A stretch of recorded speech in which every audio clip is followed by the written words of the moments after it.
Maya woke up before dawn like she did most mornings. The small apartment she shared with her younger brother was quiet, except for the soft heem of the old refrigerator and the slow drip of rain outside. She moved carefully so she would not wake Jamal. He had school in the morning, and so did she, though hers was not in a classroom. She worked 2 jobs, and today she had something important to do. She needed to deposit a check from a freelance writing gig. That money would help pay rent and keep the lights on. It would also let her buy the books Jamal needed for his classes. Their mother used to handle things like this. Since she had passed, Maya carried the weight. One quiet step at a time, she dressed quickly in a simple blouse and the only clean pair of jeans she had. Her hair was tied back because she did not have time to fuss. She tucked the check carefully into her wallet, the edges soft from being folded and unfolded in her pocket so many times. Before leaving, she went into Jamal's room. He was still asleep, his face peaceful, a contrast to the worry she felt inside. She leaned down and kissed his forehead, whispering, "I'll be back soon, don't worry." He mumbled something and turned over. The bank was just a few blocks away. It had been a place Maya knew since she was a child. Her mother had gone there often. Now the old brick building had tall windows that let light spill into the lobby during the day. Today, the rain had turned the sidewalk into a dark mirror. Maya held her umbrella close as she walked in, and the smell of damp coats and sanitizer met her at the door. Inside, the light felt warmer, like a place that had seen many lives pass through. She stood in line, the check pressing against her palm. Other people waited twosome with obvious papers, others talking softly on their phones. Maya's heart beat a little faster. She had tried to keep her worries locked inside, but she could feel the tension there. The line moved slowly. When it was her turn, she stepped up to the counter. The teller's window had a clear glass barrier with a small opening. Behind it sat Carol, a woman in her mid-40s. Her face was tired in a way that had edge. Her name tag read Carol in dull letters, from the way she tapped on her keyboard, and glanced over glasses. Maya felt the space between them, already filled with unspoken weight. "Good morning, Maya," said, trying to keep her voice calm. She slid the check forward. "I'd like to deposit this, please." Carol took the check, her lips barely moving. "Account number?" she asked, not looking up. Maya handed her the debit card and said, "It's in my name, Maya Thompson. Wrote the check from my freelance client and want to put it in." She offered her ID and slid her account information through the slot. Carol typed, then looked at the screen. "You signed this as Maya? But your account has Maya L. Thompson? That doesn't match." Her voice had a flat public tone, the kind that made people in line look over without being asked. Maya smiled, trying to explain. "I usually sign with the short version. My mother used to call me Maya. My account has the middle initial sometimes, but I promise it's me." She reached to sign again, slowly, bringing out the pen. Carol lifted her hand. No. You need to do it right here in front of me. Don't try to fool anyone." Her eyes flicked to the small group of people behind Maya. A young father with a baby shifted in his coat. A woman with a stack of bills watched quietly. "I'm not trying to fool anyone," Maya said softly. She placed her hand on the counter. "I can sign however you need. Please just tell me what to do." Carol leaned forward, the fluorescent lights shining off her glasses. "I need to see it. I need to make sure you know how to sign your own. Name some people come in here and try to get away with things."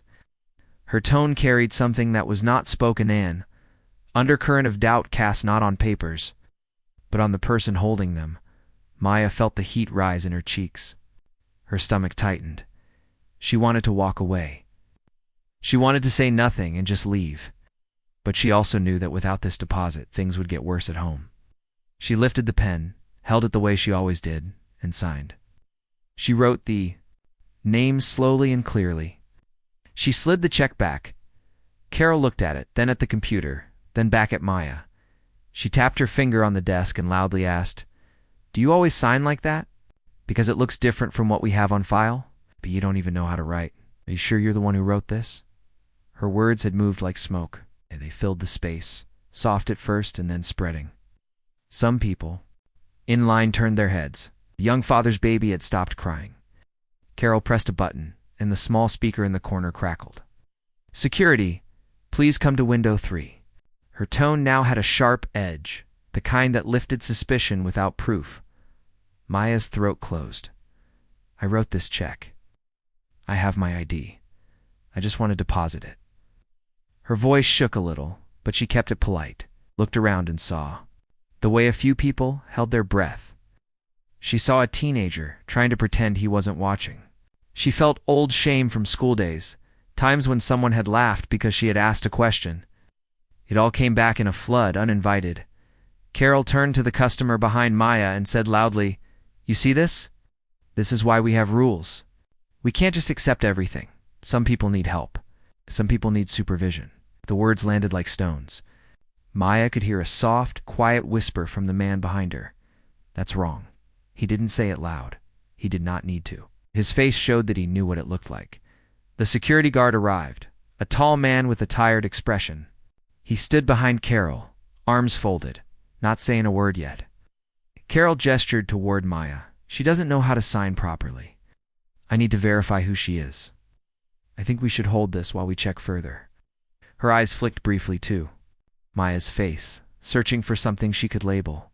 Maya swallowed hard. "Please, I just want to put the money in. I've been coming here for years. My mother used to." She stopped. It felt like bringing her mother into the moment was asking for sympathy, and she didn't want pity. She wanted fairness. The security guard spoke quietly to Carol. "Ma'am, is there a real issue? She has ID. Should we just let her do the deposit and get a supervisor if needed?" Carol waved him off. "Not yet. I want my manager to look at this. I need to be sure." She turned to the line. "This is why we have procedures. Some people try to take advantage." Maya felt something inside her break. Not big, but a quiet, crushing weight, like a small stone dropped into a glass of water, making ripples that spread. She could feel her hands trembling. She looked down so the others wouldn't see the tears forming. She stood there while the security guard and Carol spoke in low voices. A woman behind her shifted again, her eyes soft with unease. A man in a suit looked away, uncomfortable but not stepping in. Then someone cleared their throat softly behind her. Anna, the new janitor, had been sweeping near the entrance. She had seen the whole exchange. She was young and usually kept to herself, the kind of person who moved quietly but watched closely. She stood now, a little closer, waiting until the moment paused. "Finally," Carol said, in a voice that felt like a judge pronouncing something without a trial, "we're going to hold this check. You can come back with a supervisor or try another branch. I can't let this go through right now." Maya nodded. Her mouth tasted like metal. She picked up her things slowly. The line behind her shifted, and a few people exchanged glances. No one stepped forward. She turned and walked out, the bell above the door chiming softly as if it did not understand the heaviness that followed her. Outside, the rain had turned to a fine mist. The world felt different, like the colors had dimmed. Maya stood for a moment under the small overhang, the check still in her hand. She closed her eyes and let the rain touch her face, as if it might wash something away. Her phone buzzed in her pocket. She pulled it out and saw Jamal's name. He probably wanted to know if she had gone in yet. She answered. "Hey, Maya." His voice was bright, unaware. "Did you get it done?" She swallowed. "Not yet." Turned away. "They said I didn't sign right. I have to go back tomorrow. I'm okay." Her voice tried to sound steady. She didn't want to scare him. "I'll figure it out." "Don't let them mess with you," Jamal said, a small firmness in his voice that surprised her. "You do everything right. Just keep your head up." "I will," she said, and ended the call. She walked home slowly, her shoes making small splashes on the wet pavement. The city moved around her cars passed. People with umbrellas hurried by. A dog barked in the distance. Everything kept going, like the world didn't notice that something small and sharp had cut into her.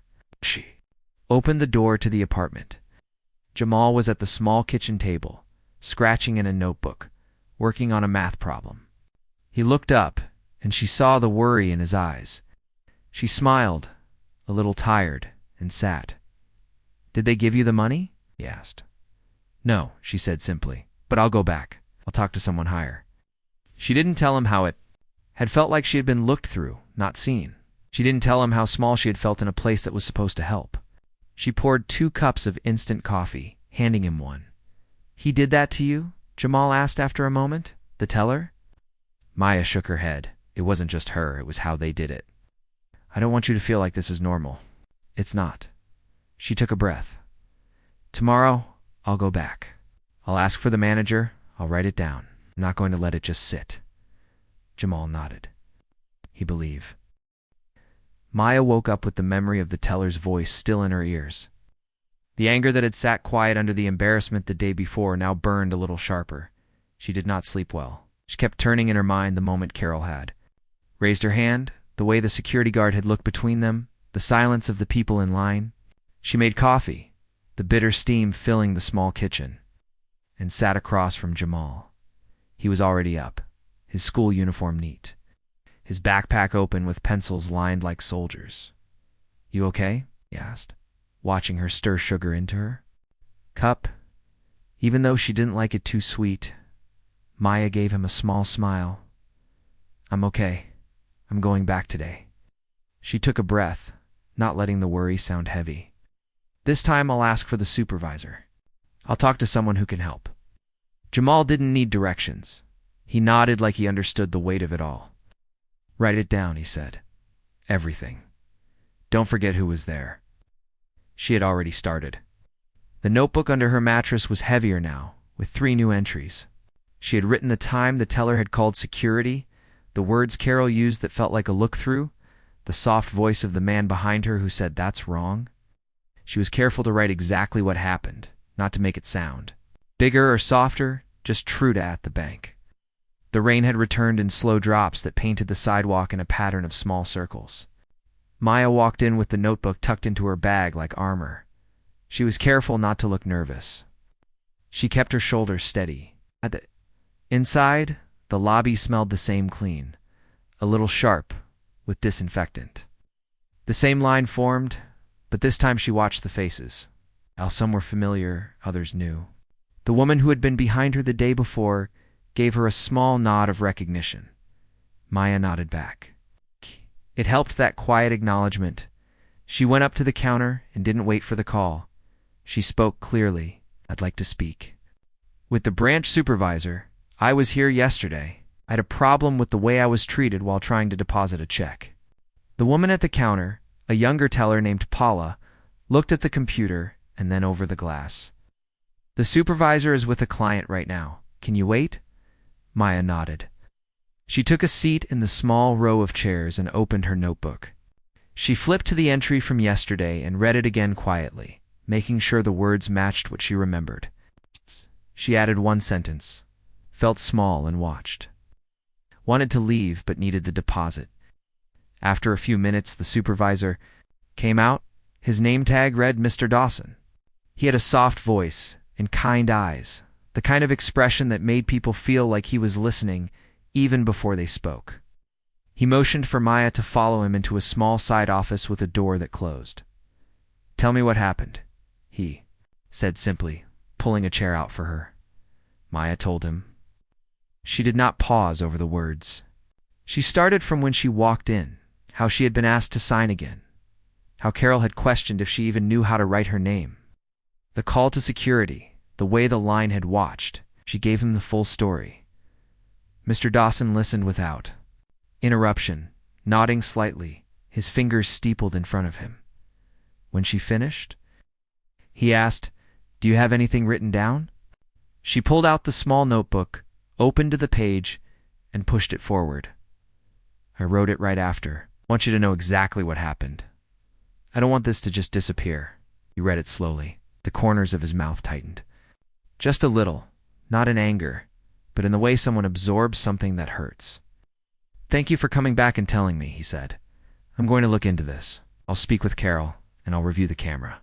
I can't promise the same thing you want, but I can promise you I'll treat this seriously. Would you like help with depositing the check today while we do this? Maya felt a light stir inside her chest. It was not the same feeling she had before. There was a small, careful hope. Yes, please. I just want the money in my account. I also want to make sure this does not happen to someone else." He nodded and brought her back to the counter. Paula, who had watched the whole thing from the side, smiled gently and took the check. The deposit went through without fuss. Maya watched the screen, the numbers moving like a quiet victory. She kept her eyes on the confirmation, holding that small success steady. The teller gave her a paper receipt. She tucked it away like a small badge of truth. Mr. Dawson asked her to wait a moment, and then brought her into the office again. "I spoke with Carol," he said. "She says she was following procedure, but I've also asked her to come in and explain what happened. I'm going to talk to her privately. I'd like to make a note of your experience and offer you the chance to write a short statement. If you want, I can also connect you with someone from the Regional Customer Relations Group." Maya's hands were still a little shaky. "I don't want to make trouble," she said. "I just want people to be treated better. I want them to know how it felt." "You're not making trouble," Mr. Dawson replied. "You're helping fix something. I'll be honest. Some of the people here don't always see how their tone lands. It's not an excuse. But the truth matters, and how you felt matters." He gave her a small folder with a form to fill out if she wanted to add more detail. "Take your time." Left the branch that day with the deposit done and a paper in her folder that said her complaint had been received. It was not a big piece of paper, but it carried a weight she could measure. She also felt something else. A quiet acceptance that this was the start of a longer road, not the end. At home, Jamal was waiting with a bowl of cereal. "You did it?" he asked, eyes bright. "I did," Maya said. She put the form on the table. "I'm writing more. I talked with the supervisor. He said he'd look into it. He asked me if I wanted to talk to customer relations." Jamal studied her. "Are you okay? Do you want to keep going with it?" She took a deep breath. "Yes, I want to keep going. I don't want someone else to feel what I felt. I want to know if this is just one time or if it happens a lot." She told him about the folder, the way Mr. Dawson had spoken, the small, detailed that he had not just shrugged and moved on. Jamal nodded and went back to his homework. The small post Maya had made the day before was still on her social page, quiet, with only a few likes from people who knew her. She had not expected more. But a comment showed up from someone she did not know. "I had something like that happen there too. They acted like I didn't understand basic things. I was afraid to speak up." Another message came from a neighbor. "My aunt says the same thing." She stopped going. Maya's thumb hovered over the screen. She didn't know if she should reply. She typed a simple, "Thank you. I'm trying to understand if this is more than me. If you want, we can talk." Quietly, she didn't push. She did not want to scare them. The messages stayed small, but they were there. Later, Mr. Reynolds came.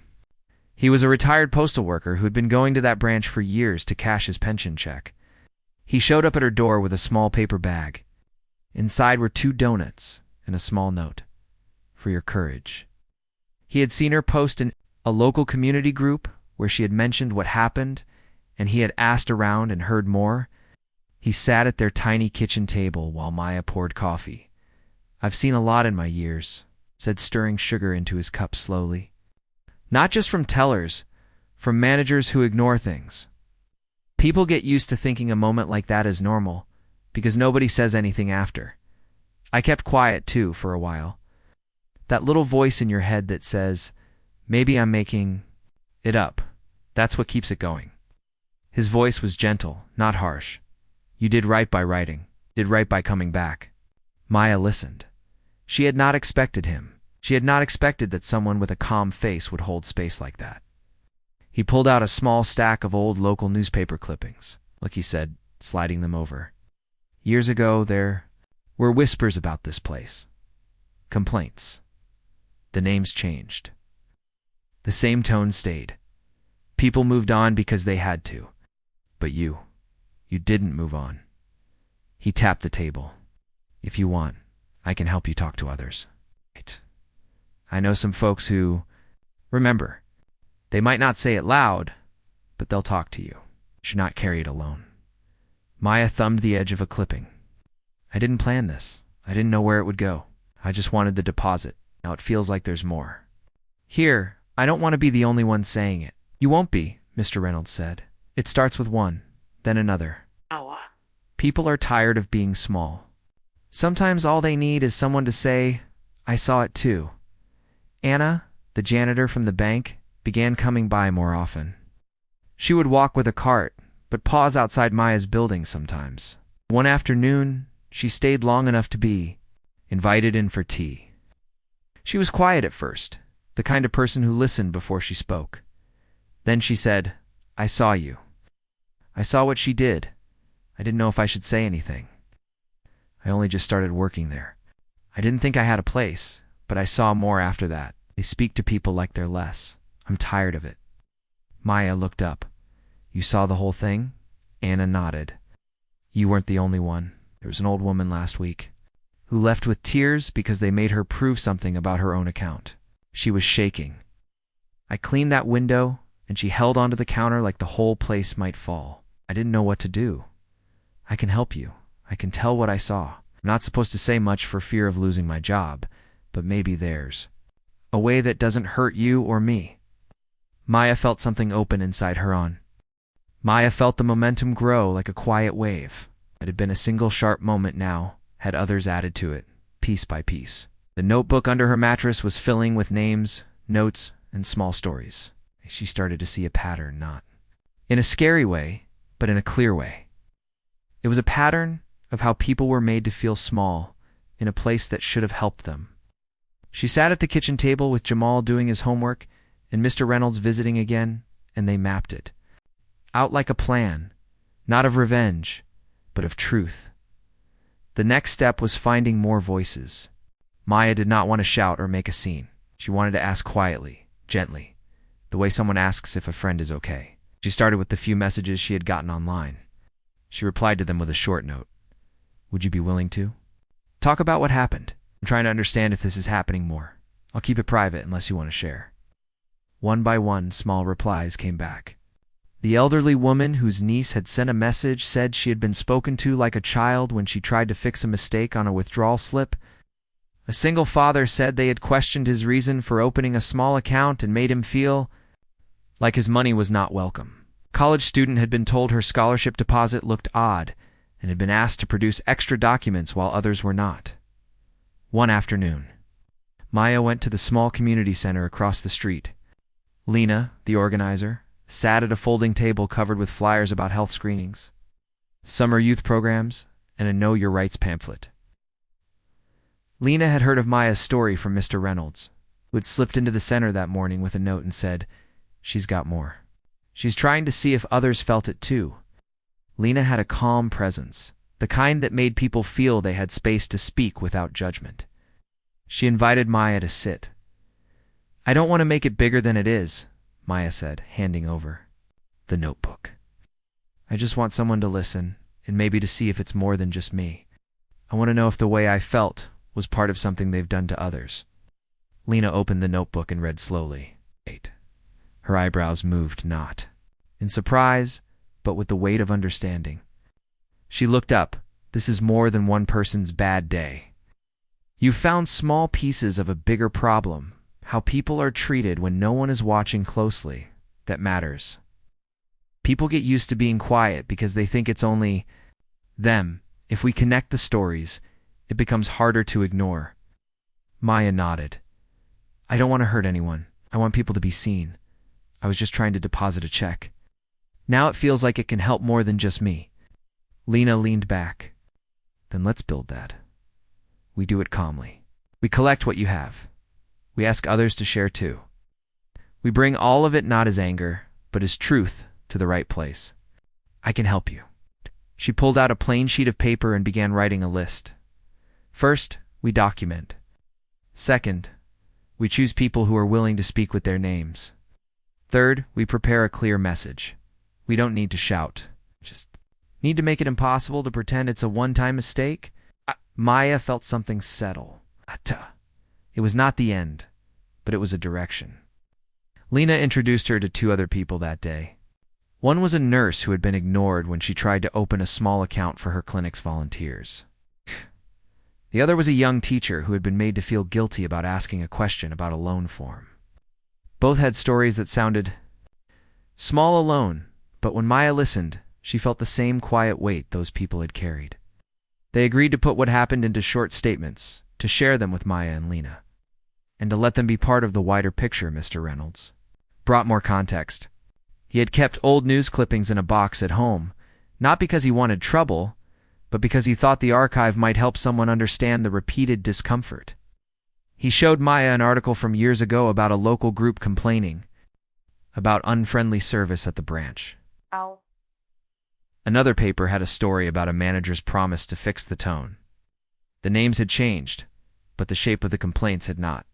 He told her they patched it temporarily, then went back to the same ways. People stopped asking more because they thought silence was safety.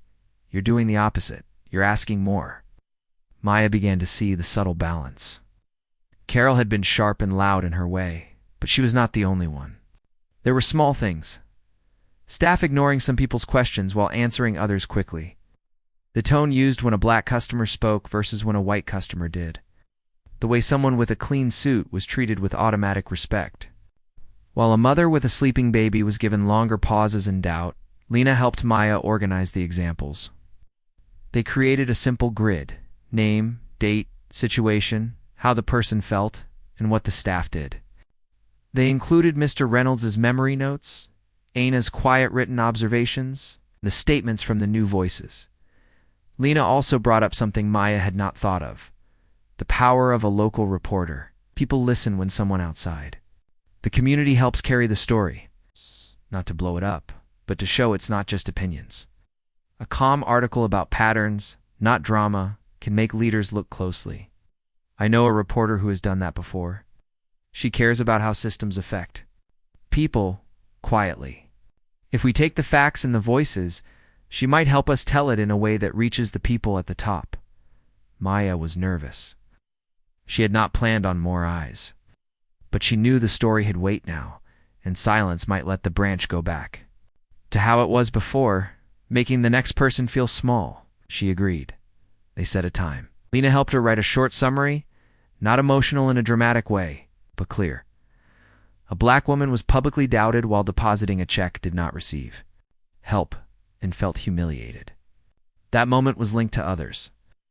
They kept the language simple, and Maya added details from her own notebook. Lena sent a calm message to the reporter explaining they had collected first-hand accounts, names of others who were willing to speak, and that they were asking for attention not for punishment, but for understanding and repair. While all of that was happening, Maya still lived her life. She went to the bank, but not only to talk. She watched. She saw how people walked in with pride or fear, how some were treated like automatic customers and others like they had to apologize for needing help. She kept writing. Ana added notes about patterns she saw while cleaning. She would sometimes slide a small note under Maya's door with a short message. Saw them make that lady wait 20 minutes for a form that the man got in too. Small things. But they built the case. One day, a young student named Tasha came by Maya's building. She had heard about what Maya was doing and wanted to help.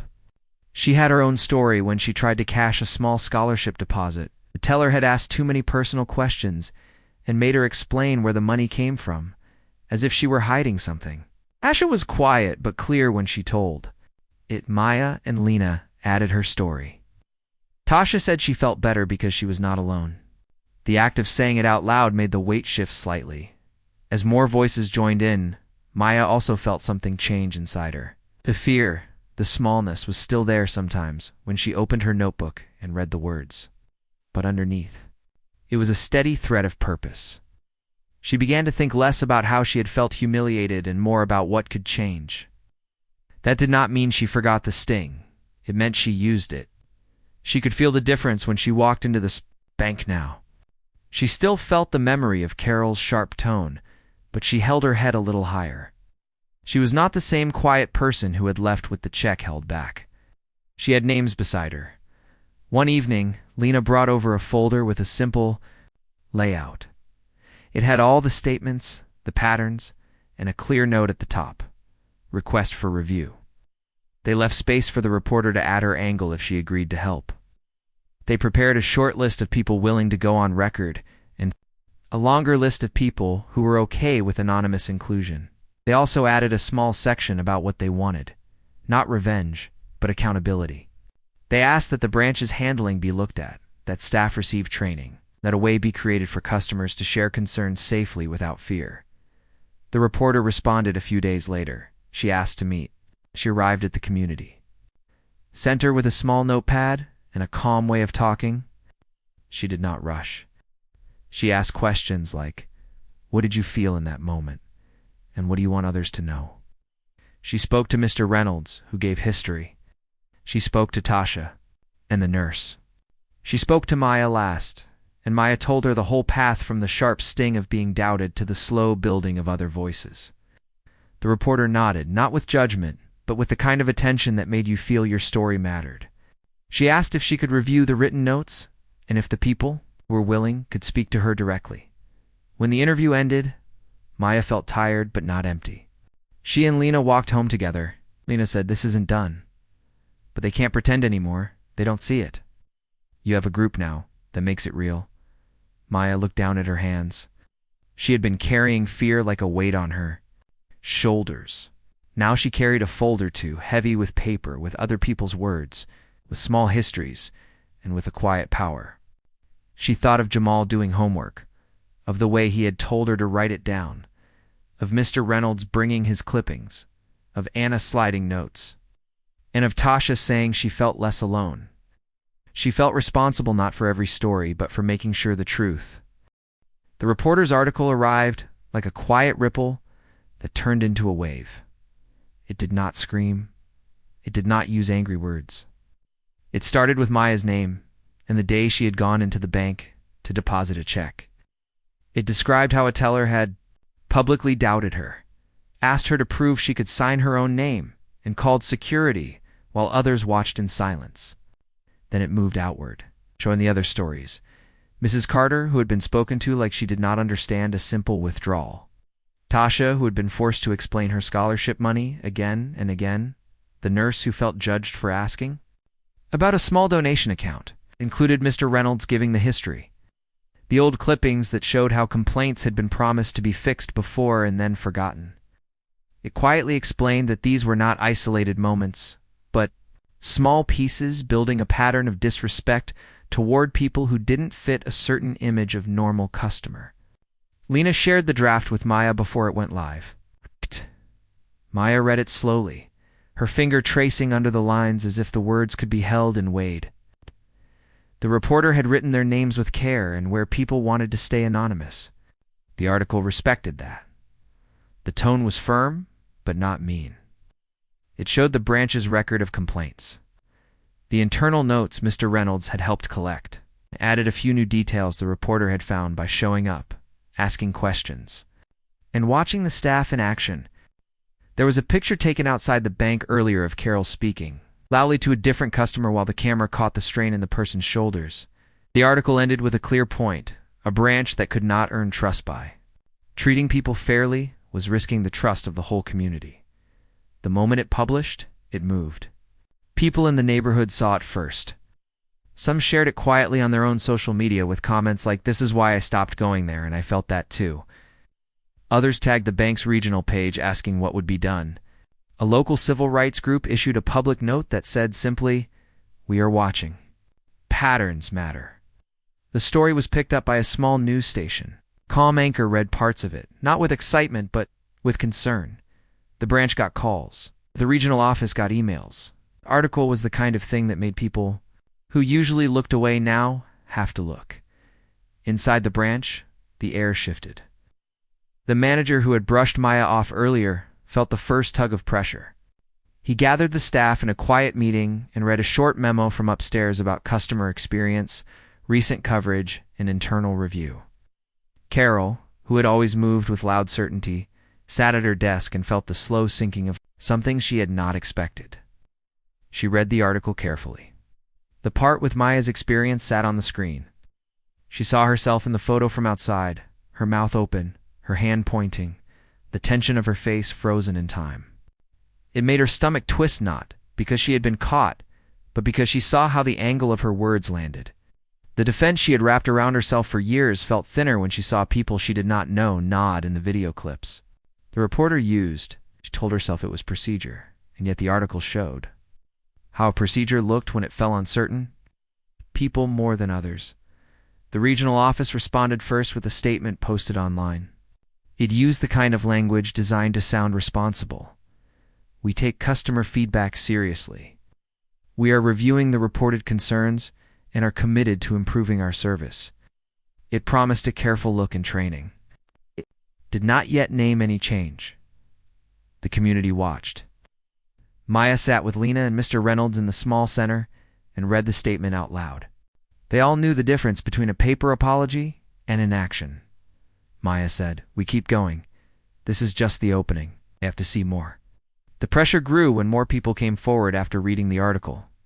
A young father spoke with Maya and Lena about the time he had been asked to bring extra proof for a small personal loan, while others got instant approval. An older man who had once been a teacher described how he had been ignored for 20 minutes, while a sharper-looking person got help in seconds. The reporter followed up, adding these voices in a second piece that emphasized the growing number of people who had similar experiences. The public conversation shifted from a single event to a clear question. Why was this branch treating some people differently, and who allowed it? The bank offered a private meeting with Maya.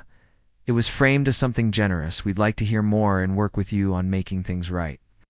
Maya agreed to go, but she went with Lena and Mr. Reynolds, not alone. The meeting was in a conference room with a round table. The regional director was there, along with a PR person, the branch manager, and a woman with a title that meant she handled customer satisfaction issues. They brought a small stack of paper with a prepared statement and a folder with a form for a resolution. The director spoke in a measured tone, saying they were sorry for the way things had happened, that they had heard Maya's story, and that they wanted to offer a conversation with Carol so the two sides could understand each other. They also offered a small payment for the inconvenience, framed carefully as a gesture.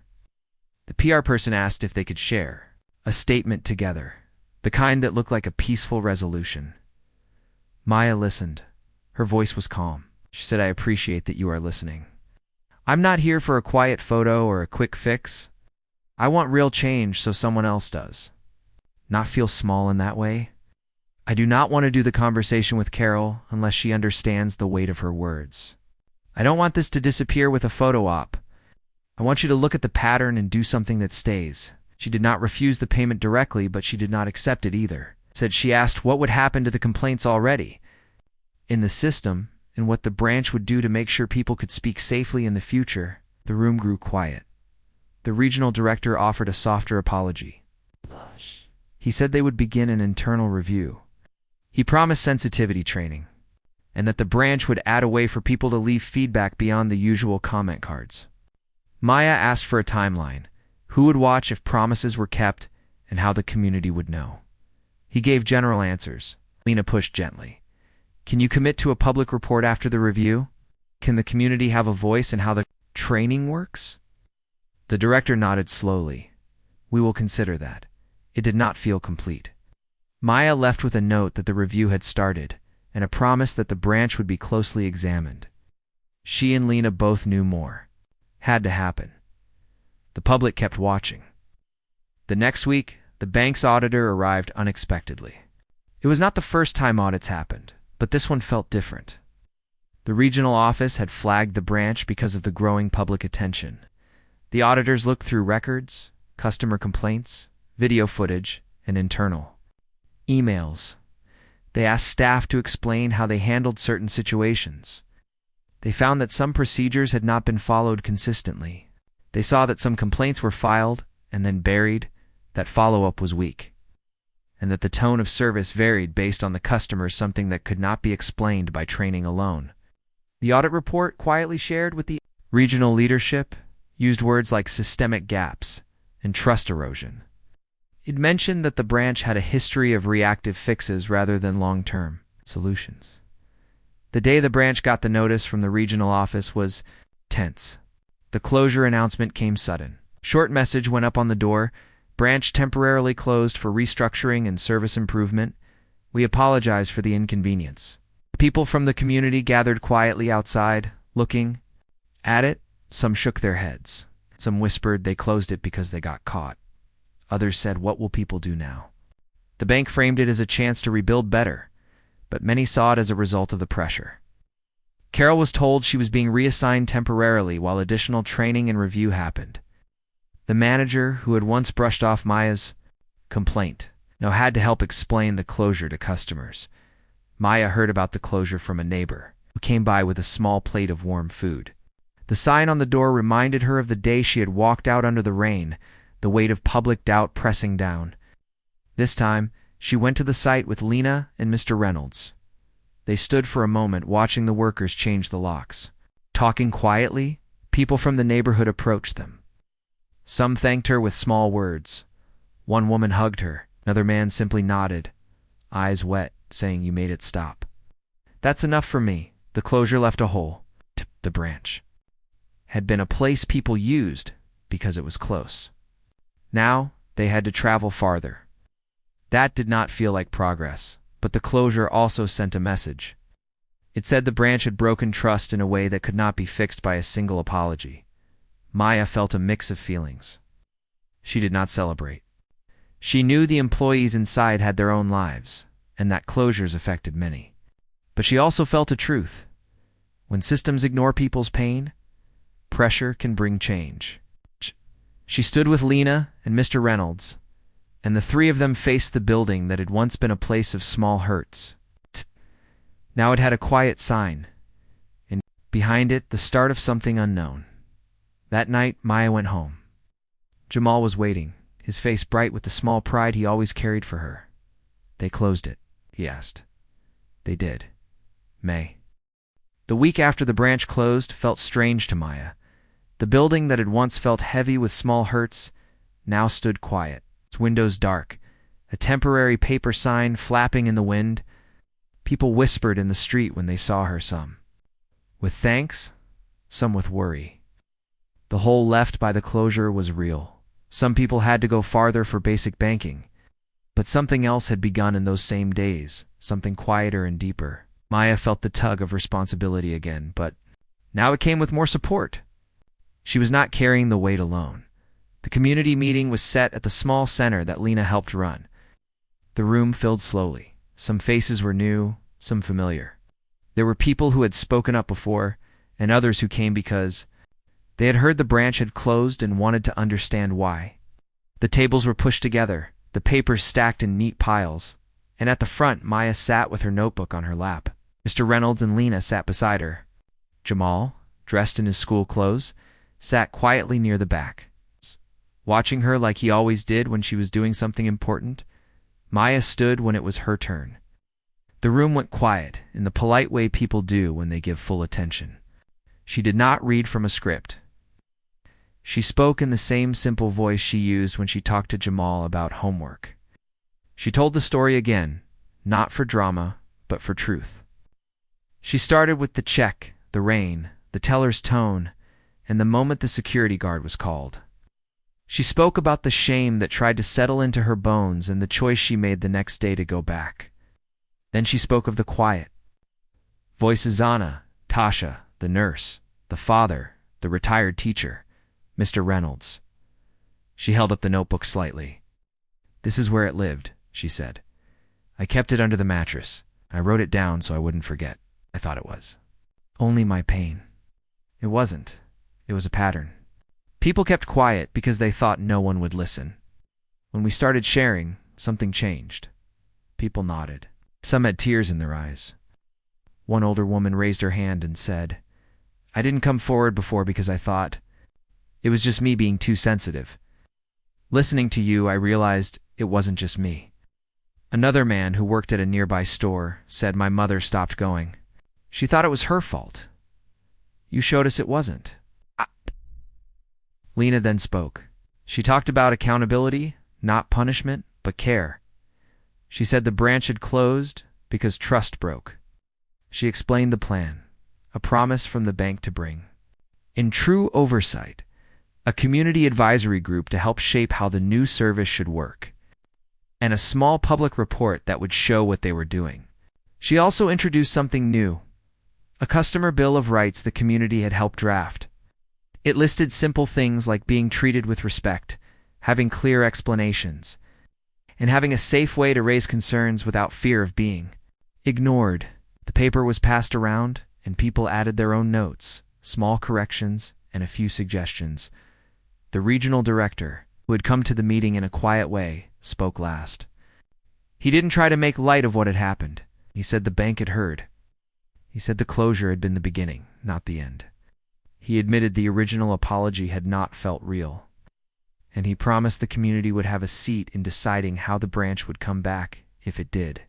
He did not give a full answer yet on exactly how, because they were still working on it. But he agreed to a monthly public update and to put a real person from the community on the panel, reviewing staff conduct. Lena asked him to put that in writing. He did, and the paper was added to the folder with the customer bill of rights. Maya felt something like easing, not because it was solved, but because the next steps were together, not behind closed doors. After the meeting, people came up to her. A young teacher hugged her and said, "My students learn from you now." A father thanked her for making it okay to speak up. Mr. Reynolds, who had been quiet most of the time, tapped her on the shoulder and said, "You brought the edges of the darkness into the light. That's how things heal. Not all at once, but with truth." Amal walked over with a small paper he had drawn for Haha, picture of a strong tree with roots and a heart carved in the trunk. "So, people don't forget," he told her, and she laughed. A small sound that felt like an old friend. Carol was not at the meeting. After the closure, she had been reassigned to a training program in another part of the region. Word came back, through someone who still lived near the branch, that she had sat in a room with others like her and watched a video of herself from the article. The footage showed how her words landed, not just what she had said, but the pause before she did it. At first, she had been defensive. She said the article had made her look bad. Then somewhere in the middle of the training, the woman leading the session had asked a simple question. "When you speak to someone, what do you hear in your own voice?" It was not meant to shame, but it pressed on something she had long covered with habit. She had asked for feedback quietly. A trainer had shown her a set of notes from customers she had served, including phrases like "felt small," "felt watched," and "was made to explain myself." She had to sit with that. It did not fix everything, did not make her apologize publicly.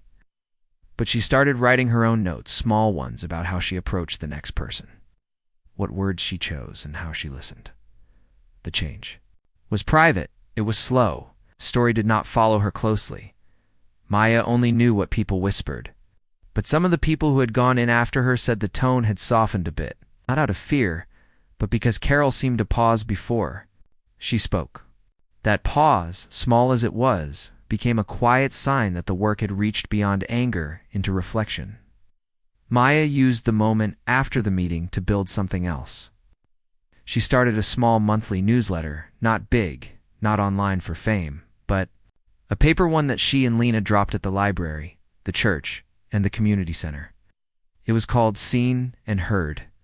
The first issue included the story of what had happened, handwritten pieces from people who had felt the same, and a small guide about what to do if someone felt treated unfairly. It also had a short list of resources: who to talk to, how to keep a record, and how to ask for help without feeling like they were making trouble. Jamal helped her fold the papers, and sometimes he drew small pictures in the corners. The newsletter carried the same tone her mother had used when she wrote notes for the family, simple, honest, and with room for others to add their own voice.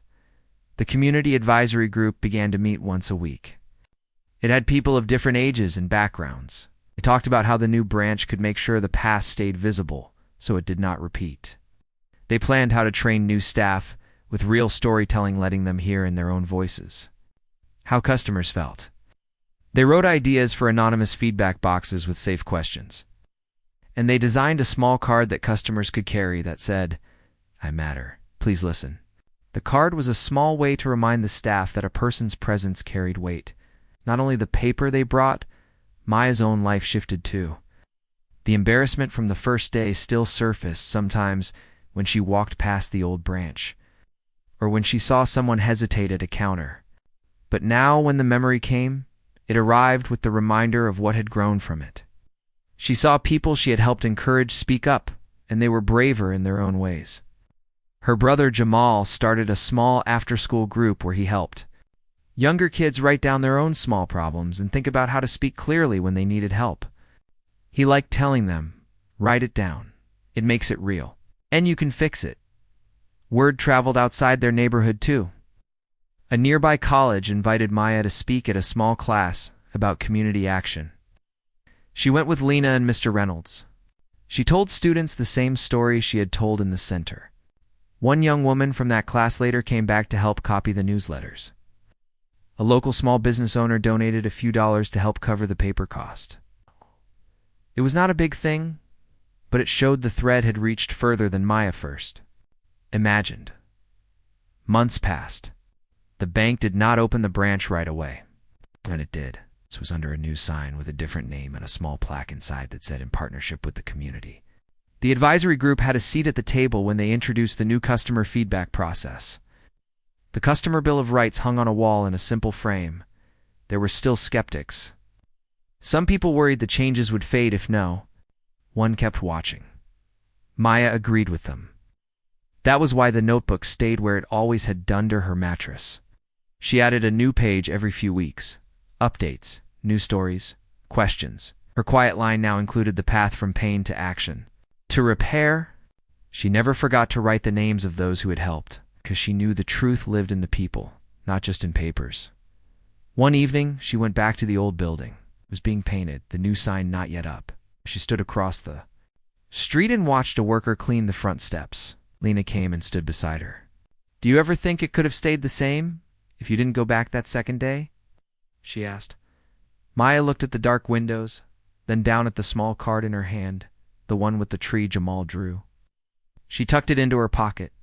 "I used to think the fear would keep me quiet," she said. "Now I know the truth." Quiet kept it going. Speaking kept it moving. What happened to me was the starting point. What we did after that was the